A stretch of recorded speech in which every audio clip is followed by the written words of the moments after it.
Nuhun Mang Erik, akhirnya bertemu lagi setelah sekian lama ya.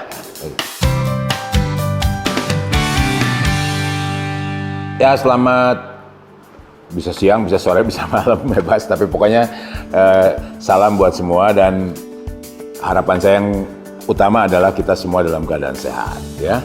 Sehat dalam segala situasi, sehat lahir, sehat batin dan tentu saja terus bergerak dinamis menuju sesuatu yang lebih baik. Amin ya robbal alamin. Pokoknya mas semangat weh. Ya, pandemi buat saya adalah sebuah peristiwa penyebaran cepat sebuah virus mendunia ya dengan cara cepat dan sangat berbahaya. Dan itu menurut saya bisa terjadi kapan saja, di mana saja, pada siapa saja, sesuai Tuhan menghendakinya kapan. Tapi persoalannya adalah saya mendengar begitu banyak orang mengeluh, eluhlah, bingung dengan adanya pandemi, seolah-olah bahwa adanya pandemi itu seolah-olah kiamat akan terjadi besok, seolah-olah bahwa besok kita akan miskin, akan sengsara, akan susah payah. Saya pikir ini mungkin yang bukan keliru ya, tapi mungkin saya kurang sependapat kali itu. Saya lebih melihat ini sebagai peristiwa yang memang sedang berlangsung, tetapi terutama ngomong soal ekonomi tadi, ngomong soal uang, ngomong penghasilan, ngomong pekerjaan, saya kok malah berpikir tidak ada satu peristiwa di dunia peristiwa apapun yang bisa menghentikan jadwal Tuhan memberi rezeki.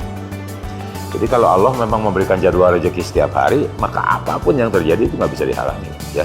Jadi rezeki itu tetap ada setiap saat. Cuma memang mungkin karena pandemi itu ada PSBB, kemarin ada lockdown, ada PPKM dan lain sebagainya, mungkin kita dituntut lebih aja untuk berpikir bagaimana lebih kreatif ya mengatasi situasi ini. Terus kemudian kita tetap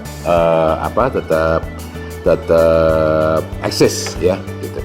Contoh misalkan pemusik yang tiba-tiba kehilangan panggung bertahun-tahun, saya pikir kita masih bisa berkarya dan kemudian karya itu di-publish di digital misalkan. Banyak sekali sosial media yang masih gratis sampai sekarang yang bisa kita jadikan sebagai media. Terus pedagang yang tadinya misalkan wah susah nih toko jadi sepi segala macam tetek bengek, jualan online juga adalah salah satu hal yang kreatif menurut saya. Jadi banyak sebenarnya hal yang bisa dilakukan oleh kita pada masa pandemi. Tapi entah jika pandemi itu berhadapan dengan orang-orang yang memang karakternya atau mentalnya sudah ngedul dulu ya.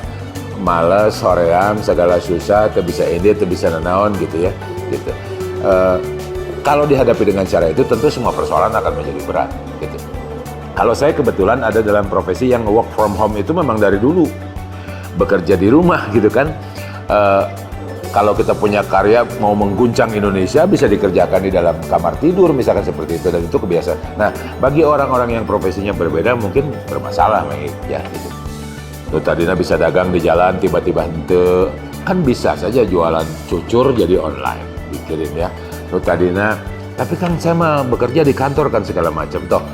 Ketika dikerjakan di rumah tugas kantor tetap bisa jalan, kan gaji juga tetap berjalan. Artinya sebenarnya banyak lah hal gitu. Yang penting apa ya?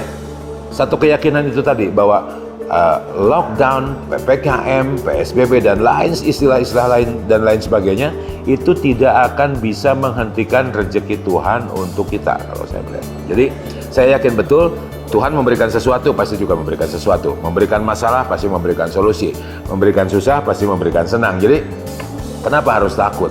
Namun cek para ulama mah urusan tauhid cenah akhirnya ya kan. Nah, saya lebih berpegang pada itu dan alhamdulillah selama saya 1,5 tahun loh, 2 tahun tidak ada job sama sekali dan rezeki mah ya wae. Pada akhirnya persoalan mentalitas kalau menurut saya gitu ya. Ada orang yang pada saat normal juga ngedul, dia juga susah. Tapi pada saat pandemi orang yang kreatif dia tetap bisa bertahan. Jadi saya pikir kembali kepada kitanya. Nah kita coba lihat nanti setelah pandemi ini berlalu, kita tetap akan bisa melihat mana orang-orang yang sebenarnya memang tetap kreatif, mencari inovasi-inovasi baru, dengan orang-orang yang memang ya udah di situ aja. Kan saya kasih perumpamaan sedikit. Ada orang yang tadinya tukang masang bata, ya, kemudian orang berpikir untuk membuat bata, membuat bata, akhirnya menjual bata. Setelah menjual bata, dia berpikir membuat beberapa kelas bata, dari bata yang murah sampai bata yang istimewa. Kan itu tahapannya. Lari enggak, dia tetap berurusan dengan bata, tetapi dia kreatif gitu kan, sehingga akhirnya dia punya bata oven yang harganya mahal dan untungnya lebih besar. Itu salah satu contoh. Surabi yang tadinya cuma oncom sama surabi kinca, kalau kita lihat sekarang di Setiabudi aja berbagai macam, itu juga kan kreativitas menurut saya loh di bidang kuliner. Jadi selama orang masih kreatif, selama orang masih mencari menggunakan otaknya dengan baik, ya, insya Allah dia akan selalu menemukan cara yang baik untuk menyelamatkan hidupnya. Tuhan itu sangat suka loh pada orang-orang yang mencari nafkah dengan bersusah payah, kan gitu. Nah, persoalannya sekarang kita udah pernah bersusah payah belum sih nyari? Otak kita tuh pernah dipakai sebanyak mungkin nggak sih? Jangan-jangan dari 100% kapasitas mungkin dipakai cuma 10% atau 5%, ya kan? Atau kurang. Mungkin lebih banyak yang tidak dikit. Nah, inilah saatnya justru kita menggunakan seluruh kekuatan kita, pikiran kita, akal kita, dan lain sebagainya untuk bisa mengatasi ini. Dan saya yakin, nggak ada yang berat sebenarnya, gitu ya. Punten bukan ngebeda-bedain, menganggap ini enteng, enggak gitu. Kalau kita berat, Tuhan pasti bilang berat buat kamu, buat saya enteng-enteng aja. Nggak mungkin buat kamu, buat saya mudah-mudah aja gitu kan. Nah, urusannya tinggal itu tadi, yakin nggak bahwa Tuhan memberikan solusi dan memberikan kekuatan pada saat ini. Kalau saya kuncinya cuma itu. Ya. Hidup itu nggak bisa tidak melibatkan Tuhan, menurut saya nggak bisa gitu ya. Orang dia yang punya hidup kita, orang dia yang menentukan, orang dia yang memberikan segala. Jadi kita tuh cuma jalanin aja.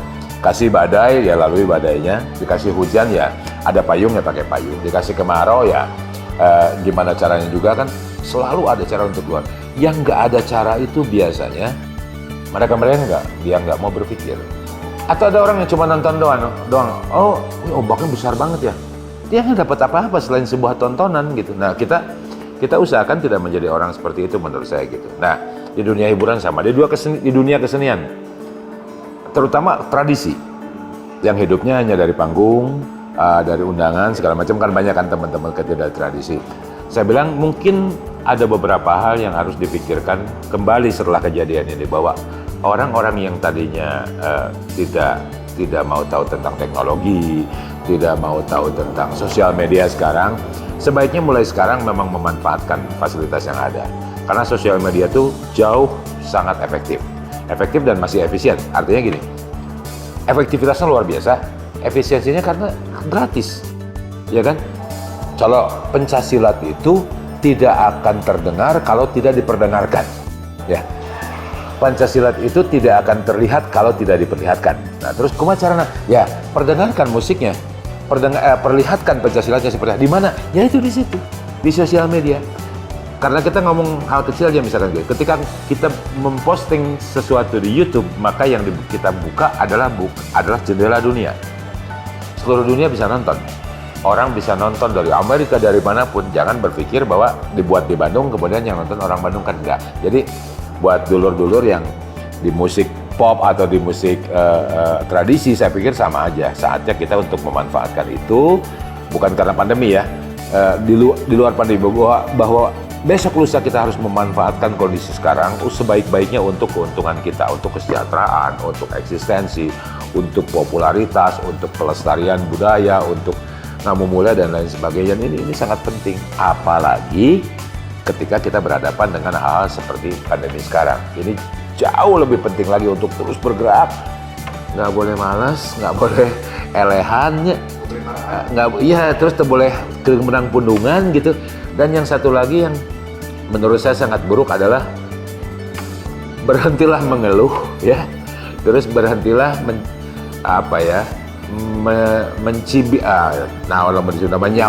nyawad karya batur. Berhentilah mengurusi hidup orang lain gitu, karena kita juga urusin, diri kita adalah urusin gitu. Nah, karya seni orang hargai, saling menghargai, dan mari kita saling support agar itu lebih baiknya, contohnya gitu. Karena ini menjadi penting. Jadi apalagi saya punya pegangan bahwa karya yang buruk itu adalah karya yang belum dibuat. Ya, selama itu sudah dibuat, maka dia punya penikmat sendiri, punya peminat sendiri, dia akan punya jalur sendiri, punya rezekinya sendiri, ya gitu.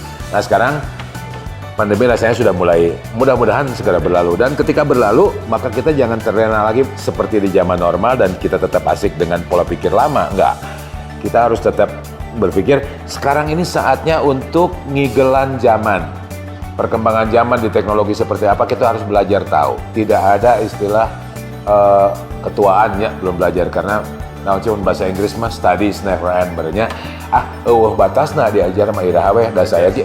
Da saya ge pat aki-aki, hayang nyaho we internetnya siga kumaha gitu nya.